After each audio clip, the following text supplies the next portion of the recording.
Lên lại đi, chuẩn cứ người lên. Đánh cái này thì nó ấm tiếng hơn. Bao lâu nay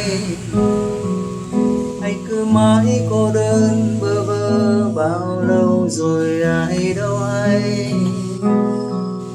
Ngày cứ thế trôi qua miên man, riêng anh một mình nơi đây. Những phút giây trôi qua tầm tay, chờ một cơn gió đến bên anh, nặng nghe những tâm tư này. Là tia nắng ấm, là em đến bên anh cho với đi ưu phiền ngày hôm qua. Nhẹ nhàng xóa đi bao mây đen vây quanh cuộc đời nơi anh. Phút giây anh mong bên tình yêu ấy.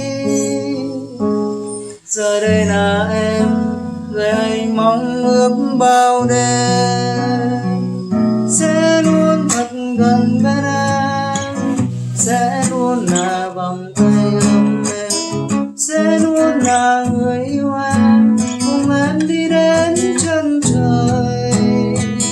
Lắng nghe từng nhịp tim anh, lắng nghe từng lời anh muốn nói. Vì em luôn đẹp nhất khi em cười, vì em luôn là tia nắng trong ngày không xa rời.